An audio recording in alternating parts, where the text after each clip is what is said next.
Mixing bowl নিয়েছি, বোলের মধ্যে বেসনটা ঢেলে দেব। এবার এর মধ্যে আমি টক দই দিয়ে দেব, ভালো করে মিশিয়ে নেব। নমস্কার বন্ধুরা, আপনারা কেমন আছেন? আজকে আমি বেসন আর টক দই দিয়ে অনেক দামি একটা রেসিপি খুব সহজভাবে আপনাদের সাথে শেয়ার করব। তার জন্য এখানে 1 কাপ পরিমাণে বেসন নিয়েছি, আর এখানে দেখুন 4 চামচ পরিমাণে টক দই নিয়েছি। মিক্সিং বোল নিয়েছি, বোলের মধ্যে বেসনটা ঢেলে দেব। এবার এর মধ্যে আমি টক দই দিয়ে দেব, এর মধ্যে 1/2 চামচ পরিমাণে চিনি দিয়ে দেব, স্বাদ মতো লবণ দিয়ে দেব, ভালো করে মিশিয়ে নেব। এখানে আমি টক দই ব্যবহার করেছি, সামান্য চিনি দিলে স্বাদের ব্যালেন্সটা কিন্তু খুব সুন্দরভাবে আসবে। এবারে এর মধ্যে আমি জল দিয়ে দেব, দিয়ে মিডিয়াম ঘনত্বে একটা ব্যাটার বানিয়ে নেব। আমি সবসময় চেষ্টা করি ঘরে থাকা উপকরণ দিয়ে একদম নতুন নতুন রেসিপি শেয়ার করার জন্য। প্লিজ বন্ধুরা লাইক শেয়ার সাবস্ক্রাইব করে আমাকে একটু সাপোর্ট করবেন। এবারে একটু এইভাবে ফেটিয়ে নেব, আর একটু খেয়াল রাখতে হবে বেসনের মধ্যে যে দলা ভাব সেটা যাতে না থাকে।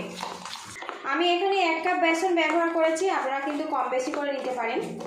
বেশ কিছুক্ষণ ফেটিয়ে নেব। বেসন ভালো করে ফেটিয়ে নিয়েছে, এখন ঘনত্ব দেখুন থাক থাক হয়ে পড়ছে, এইভাবে কিন্তু রেডি করে নিতে হবে। একটা ঢাকনা দিয়ে ঢেকে রাখবো, এতে বেসনটা কিন্তু বেশ ভালো মতো সেট হয়ে যাবে। অন্যদিকে গ্যাসের মধ্যে একটা কড়া বসিয়েছি, এর মধ্যে আমি 1.5 গ্লাস পরিমাণে জল দিয়ে দেব। গ্যাসেরটা মিডিয়ামে রেখে জলটা আমি ফুটতে দেব। আজকের নাস্তা আমি কেক টিনে সেট করব। কেক টিনের মধ্যে সামান্য পরিমাণে সাদা তেল নিয়েছি, ভালো করে চারিদিকে লাগিয়ে নেব। তেলটা লাগিয়ে নিলে নাস্তাটা কিন্তু খুব সহজে উঠে আসবে। রেডি হয়ে গেছে। বেসনের বোলের থেকে ঢাকনাটা খুলে নেব, আবারও একটু ফেটিয়ে নেব। বেসনটা কিন্তু একদম স্মুথভাবে আমি ফেটিয়ে নিয়েছি। এখানে 1 প্যাকেট ইনো নিয়েছি, ব্যাটারের মধ্যে আমি দিয়ে দেব। সামান্য পরিমাণে জল দিয়ে দেব। এবার বেসনের সাথে এটা ভালো করে মিশিয়ে নেব।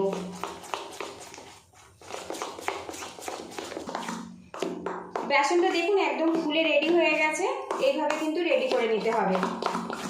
এখানে কেক টিন নিয়েছি, বেসনের ব্যাটারটা আমি এর মধ্যে দিয়ে দেব। ব্যাটার দিয়ে কেক টিনে কিন্তু বেশ ভালো মতো আমি সেট করে নিয়েছি। এদিকে কড়ার মধ্যে জলটা কিন্তু বেশ ফুটে গেছে। এবারে এর মধ্যে আমি কেক টিনটা বসিয়ে দেবো আস্তে আস্তে। একটু খেয়াল রাখতে হবে যেন ছ্যাঁকা না লাগে। এবারে একটা ঢাকনা দিয়ে আমি 10 থেকে 15 মিনিট ভাপিয়ে নেব। গ্যাস হিটটা মিডিয়ামে রাখবো।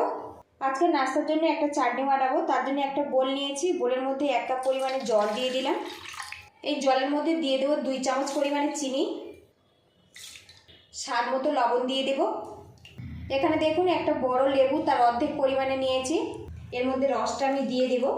আর বন্ধুরা এই জলটা টক আর মিষ্টি সমান মাপের কিন্তু বানিয়ে নিতে হবে। ভালো করে মিশিয়ে নেব, ঢাকনাটা খুলে নেব। আর এখন দেখুন বন্ধুরা নাস্তাটা কতটা ফুলে গেছে। ওপরে দেখুন হাত দিয়ে দেখছি কোনো রকম ব্যাটার কিন্তু আমার হাতে লাগছে না। এবার এই ট্রেটা নামিয়ে ঠান্ডা করে ফেরত আসছি। আবার একটা কড়া গরম করে নিয়েছি, এর মধ্যে 1/2 চামচ পরিমাণে সাদা তেল দিয়ে দিলাম। তেলটা বেশ ভালো মতো গরম হয়ে গেছে, এর মধ্যে দিয়ে দেবো 1/2 চামচ পরিমাণে কালো সর্ষে, দিয়ে দেবো কাঁচা লঙ্কা কুচি, এর মধ্যে 2 চামচ পরিমাণে কারি পাতা কুচি দিয়ে দেবো।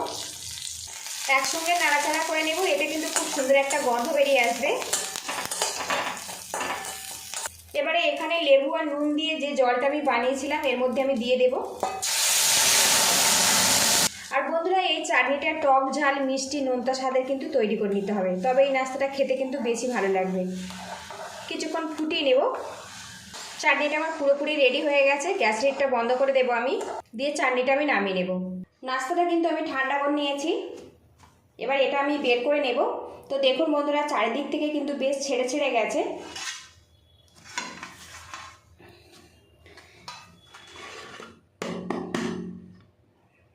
তো দেখুন খুব সহজে কিন্তু নাস্তাটা বেরিয়ে গেছে। আর কেক টিন দেখুন বন্ধুরা একদম কিন্তু পরিষ্কার বেরিয়েছে।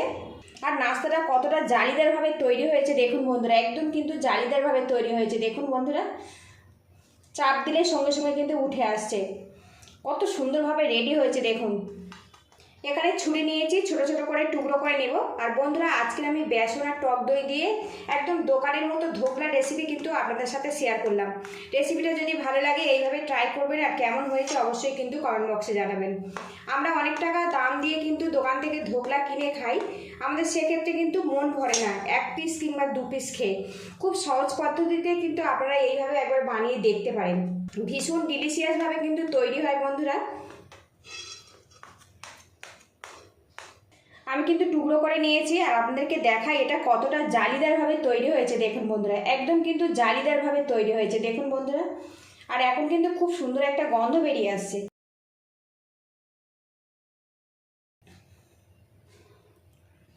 আজকে যে চাটনিটা আমি বানিয়েছি ওর সাথেই পরিবেশন করব। পুরো ভিডিওটির সঙ্গে থাকার জন্য অসংখ্য ধন্যবাদ। ভালো থাকবেন, সুস্থ থাকবেন, দেখা হবে নেক্সট ভিডিওতে। তো বন্ধুরা সত্যি কতটা জালিদারভাবে তৈরি হয়েছে দেখুন।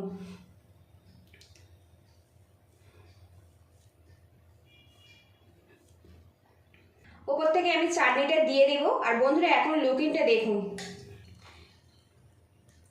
বাজার থেকে অনেক অনেক টাকা খরচা না করে খুব সহজ পদ্ধতিতে কিন্তু একবার এইভাবে বানিয়ে দেখতে পারেন।